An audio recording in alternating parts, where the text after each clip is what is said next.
we can see kind of where I want to go up here. I kind of want to go where the gate is here too, but they can fit through that, so I wouldn't have to figure out a way to wrap the fence around there a little bit and kind of go out down in here. So we got to get this set up and have one of my younger helpers help me out getting that set. I'm going to try to get the funky hutch out here somewhere where we can get it set up so they have some shelter out here as well. Here you can see the netting we're going to use. It's Premier One poultry netting. It's 42 inches tall. I got the poultry because in case I want to use it for chickens at some point, we can do that. It's still got the ties on here, so I got to snip those off. And we'll stretch it out here and see how far it reaches. It's supposed to be like 164 feet, so we'll see how much room we get. So we got it on tie here. Got to still figure it all out. I'm not exactly sure 100% what I'm doing. This looks like the end. And this looks like the other end. So we're going to start with one end here where I want it. And then we'll just kind of lay it out and then stand it up. I think would be the best way to do it. On and go kind of over to that other post over there. Nope, this is still wood post right here. There we go.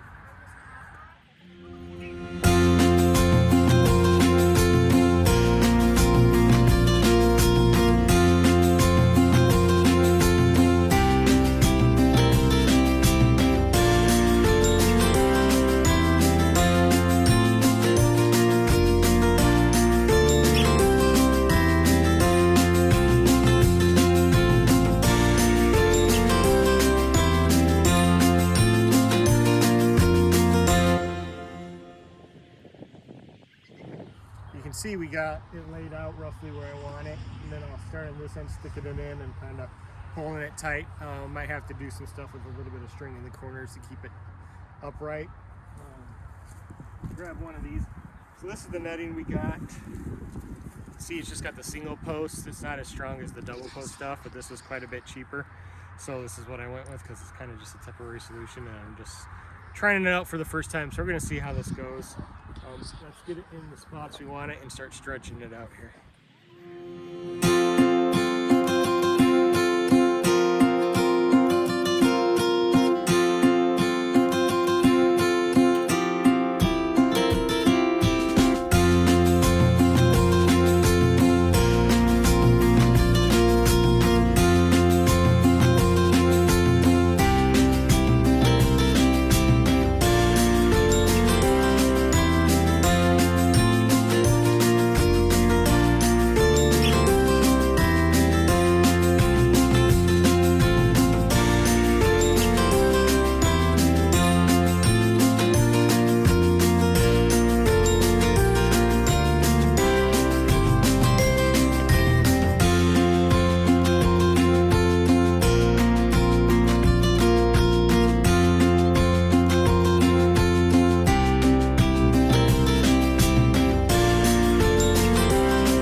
Get some pigtail posts and put them in the ground. kind of pull this tight, tie him off to it. You can see Franklin here, he's getting lean, so he's hungry all the time. He's getting used to it. He'll be about completely weaned here pretty soon.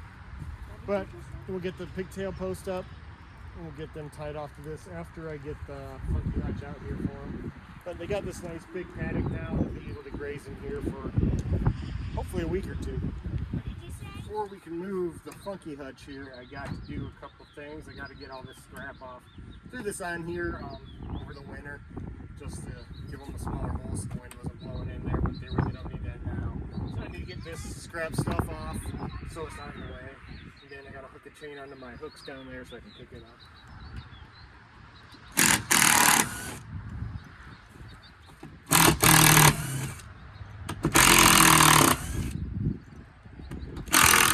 I think I'm just going to leave this piece on and this piece on because they're not in the way, so it makes it not such a big opening. Maybe keep the rain out a little bit more, so might as well leave that, save myself some work.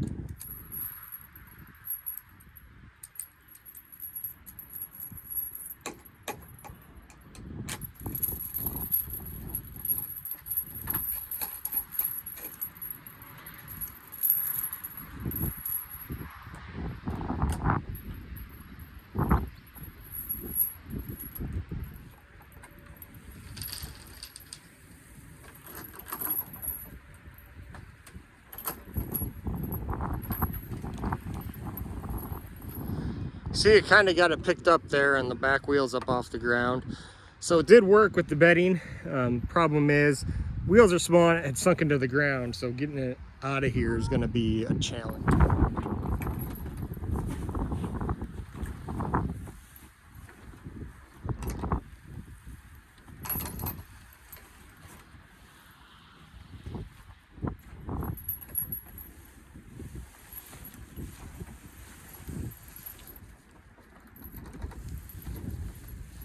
Well, I got it moved.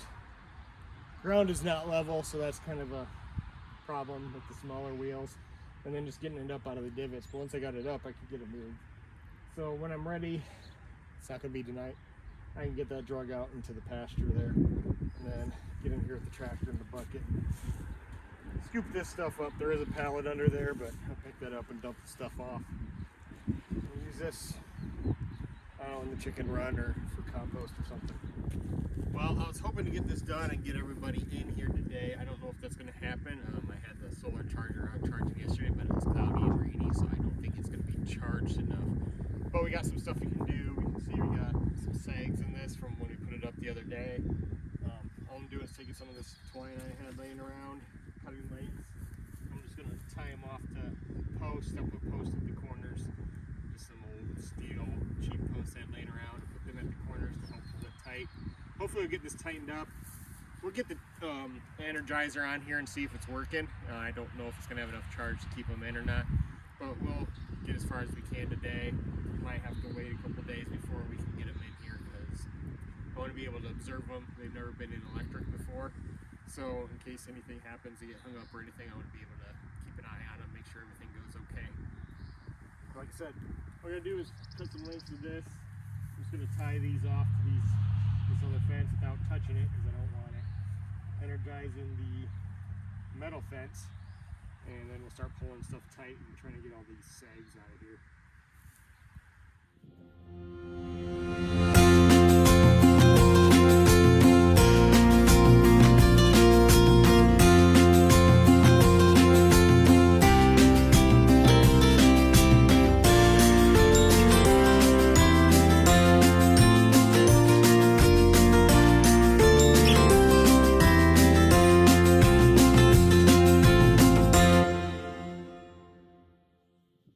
See, we got a little bit of a sag still here. I want to tighten that up, so all I'm going to do for that is just take this top wire, kind of twist it around the post here, and pull up some of that sag. If it was just chickens, I probably wouldn't be so concerned, but since the goats are going to be in here and they got a little more weight behind them, I'm going to take a little bit more care and make sure we're not really grounding out too much or anything, because I don't want them getting out here. All right, take you around and show you a little bit of the finished tightened up fence. See, I put one up in here in this corner. I straightened this out from how I had it the other day. Got that one tied off to the gate post there and just kind of covering up the gate because they can get through that gate. So I did have to put a little post in next to the end there because I tried tying it off to the gate, but then the netting was touching the metal fence and didn't want it grounded out on that. I tied the gate back so it won't swing up and touch the fence either. You can see I got it all nice and straight all the way down here. Sagging a little bit there. It's not too bad. It's barely touching, so I don't think that's going to be too much of an issue. We'll find out. One little issue we got here. See where this cattle trail is. They could get out under that if they really wanted to, but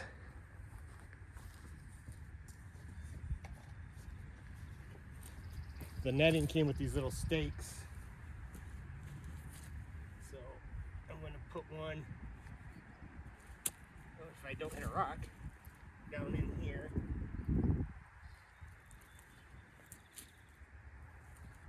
And just pinch that off down against the ground there. So the bottom of the net isn't electrified. These yellow wires are. They're touching the grass a little bit, but I don't think it's going to be too much of an issue. So I got all that done. Might fix that little bit of a sag right here.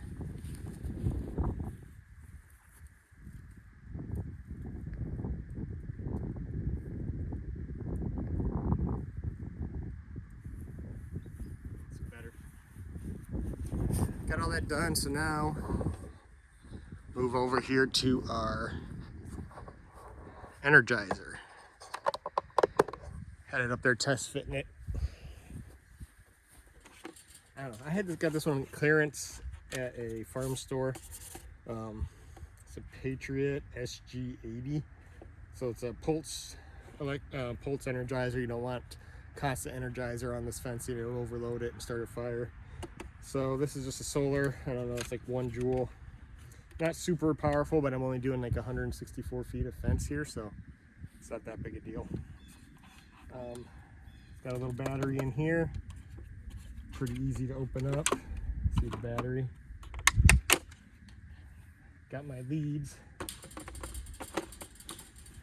Kind of face it south here towards the sun.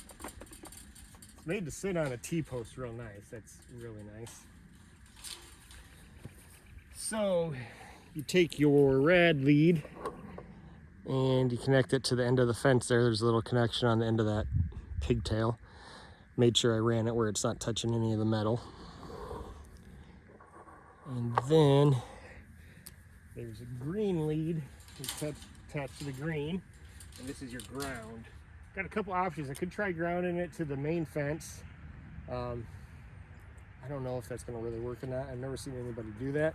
So what I didn't buy like a ground rod. Took one of my stepping posts from Strain Right, cut off the little extra foot, used my grinder and just cut that and slid it off. So now I can shove this in, and I still got somewhere to grab and pull it back up when I want to. A lot of the ground rods are just a rod and there's nothing to get a hold of to pull them out. So I thought, why not shove this in here where I have something to grab onto and pull it out. So I'm gonna put that on the other side of the wire here so the goats aren't messing with it. Just rained a ton yesterday, so this should be plenty soft enough. Just gotta try to do it through the fence.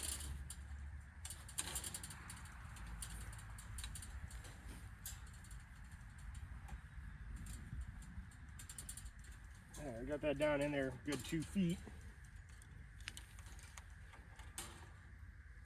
So I'll take the green wire,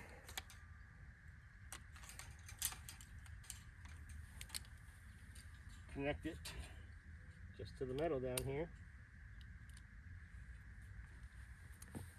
Looking at this, the goats can mess with that. I'm going to rerun the red here, kind of behind the wire.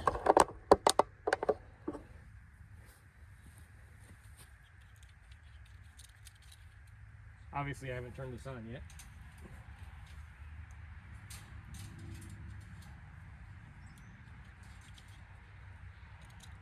You're not going to want to mess with this part because that is going to be electrified. All right, it's all hooked up. like I said, sorry for the close-up there.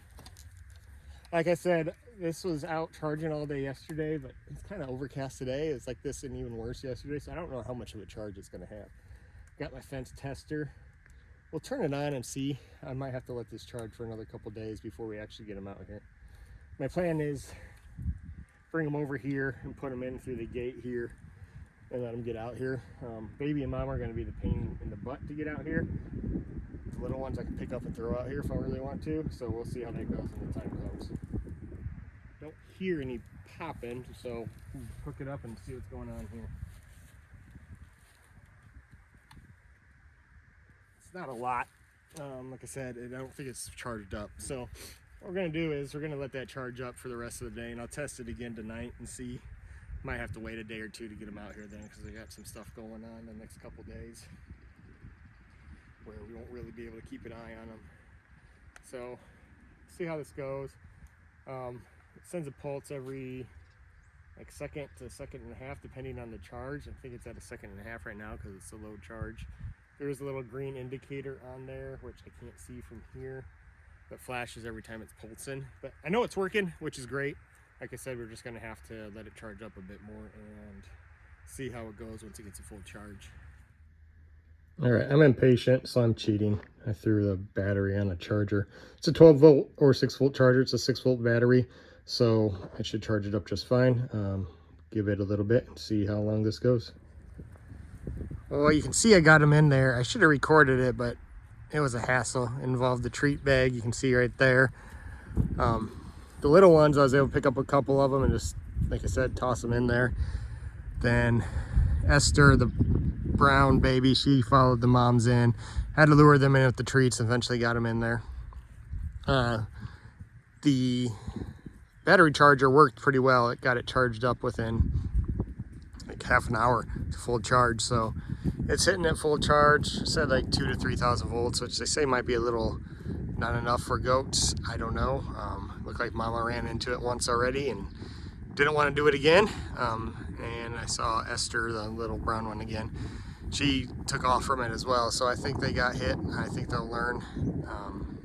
They know they can't fit through the holes on it, so hopefully they won't test it too much. But if they do, they're not going to like it. So keep it on here. We'll see how they do for the day. I don't want them getting tangled in it and getting shocked to death, because if they just get shocked and shocked, basically they freak out and get a heart attack. But they ran away pretty quick when they touched it, so I'm thinking they got hit. They didn't make any noise, but we'll see how they do. Right now they're just too enthralled by all the green grass. Well, we're a few hours in and you can see they're all just chilling. They haven't really tested the fence much. I did test it with myself. I touched it and you'll notice a change. There's the old one. Here's the new one. That one was, I'm new to this electric fencing thing, and that one was just not powerful enough. It said it was supposed to be good for like 5 acres. I think that's a single strand. And I don't even know if it would be good enough for goats. It was 0.08 joules. This one's 1 joule, so this is over 10 times stronger. This will light you up from what I understand. So it should keep the goats in for sure. Like I said, I got that one for 80 bucks on clearance. Now I know why. It doesn't do a whole lot. It might be good for keeping stuff out of the garden or something, running a line around the garden, keep coons out or something. But this one, you can see it's a Gallagher. That's what Greg Judy recommends. That's what he sells and uses. It's a buy once, cry once type of purchase. It was 470 bucks. Not cheap at all, but I guess it's a one-time investment. Gonna keep using this fence. If I use other fence, I'll have it. Get it now while I can, and like I said, buy once, cry once. Hopefully this will do the job and last me long into the future. From what I understand, it should. Also upgraded my ground rod. Got this big T post. It was like 8 bucks, something like that. Bigger charger. I figured I probably needed a better ground. So get that hooked up and we'll see how everything goes then. Here's something else I did. Still a little saggy in some spots around it was, so I have these multi-line step-in post. See one there, there's a few on the other side. Went and hooked the lines onto them around in the middle just to keep it from grounding out too much. I don't know if you can hear the little tick, that you can hear the pop from the charger on this one, the Energizer. So we'll throw a fence tester on here and see what it's popping at. Well, here we are 4 or 5 days later. I don't even remember when. Bugs are out and it's hot. It's like in the 80s. It's hot for springtime. See, everybody's out here. I don't know where they all are, but they're all here somewhere. See the 2 little girls by the funky hutch, and Casper's right here. Mama's down there. Baby must have went back inside, but it's been 5 days. They're out here still in. Kind of hear the charger ticking. We did have a couple cloudy days. It slows down about every 2 seconds when it's fully charged like this. It's every 1 second, but it's never stopped pulsing. I tested it with Mama and Baby just to make sure that they were good, and it worked. Didn't do it to be mean, just so they learned. And babies haven't even hardly tested it that I've seen. They bright yellow. I think they could see it pretty well, and see the spacing's nice and tight, so they don't really test it. And it's not strong enough for them to stand on, so that works out.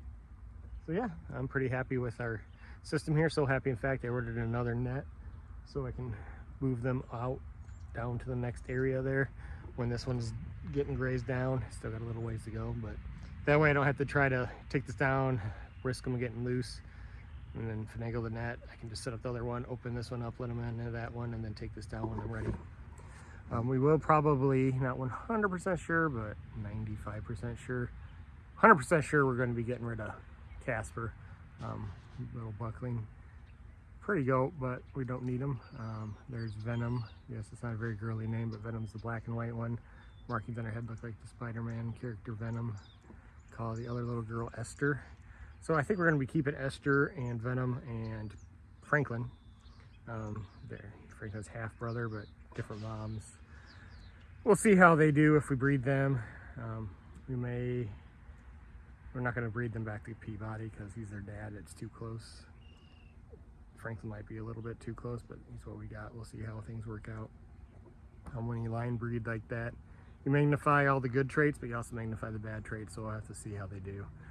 But we're probably going to get rid of Mama and Baby because they're just too skittish, and we're not going to be able to use them for milking like we wanted to.